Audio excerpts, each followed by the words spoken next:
আসসালামু আলাইকুম। গ্রাম বাংলা রান্নাবান্না চ্যানেল থেকে সবাইকে স্বাগতম জানাচ্ছি। আশা করি সবাই ভালো আছেন। হাজির হয়েছি আরও নতুন একটি রান্নার ভিডিও নিয়ে।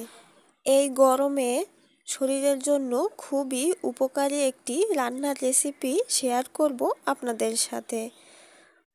কাঁচা আমের টক খাটা বা খাট্টা।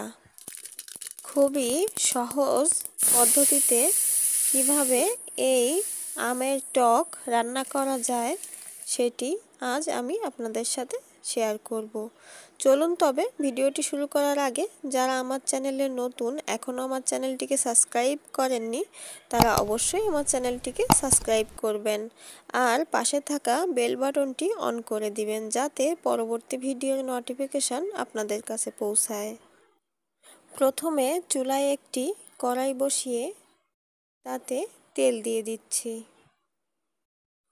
তেলটা একটু গরম হয়ে গেলে এর মধ্যে পেঁয়াজ রসুন বাটা দিয়ে দিচ্ছি। একটু নেড়েচেড়ে এর মধ্যে স্বাদ অনুযায়ী লবণ, পরিমাণ মতো হলুদ দিয়ে দিচ্ছি।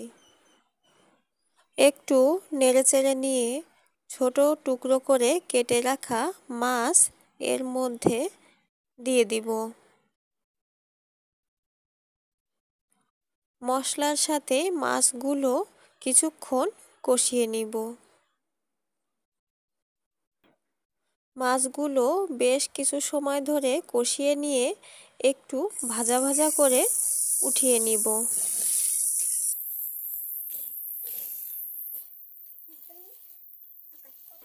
মাছগুলো উঠিয়ে নিয়ে ওই কড়াইতে আগে থেকে কেটে ধুয়ে রাখা কাঁচা আম দিয়ে দিচ্ছি।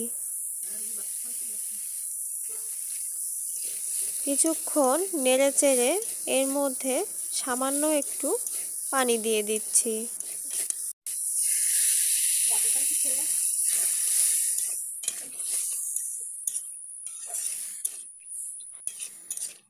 এখন এর মধ্যে পরিমাণ মতো হলুদ আর স্বাদ অনুযায়ী লবণ দিয়ে দিচ্ছি। বেশ কিছু সময় ধরে আমগুলোকে খুব ভালোভাবে কষিয়ে নিব। আম একটু নরম হয়ে আসলে এর মধ্যে পরিমাণ মতো পানি দিয়ে দিব। আমের টকে পানি একটু বেশিই লাগে। এখন বেশ কিছু সময় ধরে জাল করে নিয়ে পানিটা ফুটে উঠলে আমগুলো সেদ্ধ হয়েছে কিনা দেখে নিব।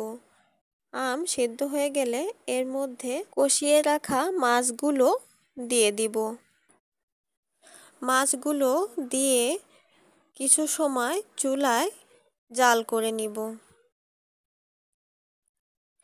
কিছুক্ষণ পর ফোড়ন দেওয়ার জন্য চুলা থেকে এটিকে নামিয়ে নিব। আমের টক চুলা থেকে একটি পাত্রে নামিয়ে নিয়ে ওই কড়াইতে কিছুটা তেল দিয়ে দিব। তেলটা একটু গরম হয়ে গেলে এর মধ্যে একটি শুকনা মরিচ, পেঁয়াজ কুচি আর রসুন কুচি দিয়ে দিব।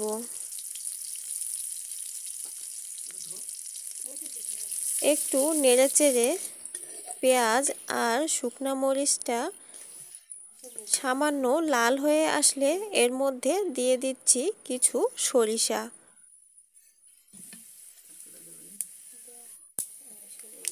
সব কিছু খুব ভালোভাবে নেড়েচেড়ে নিয়ে সরিষাগুলো যখন তেলে ফুটতে শুরু করবে তখন বুঝতে হবে যে আমার মশলাটি ফোড়নের জন্য তৈরি। এখন এর মধ্যে সেই আমের টক দিয়ে দিচ্ছি। প্রথমে অল্প করে দিয়ে পরে সবটুকু আমের টক এর মধ্যে দিয়ে দিচ্ছি।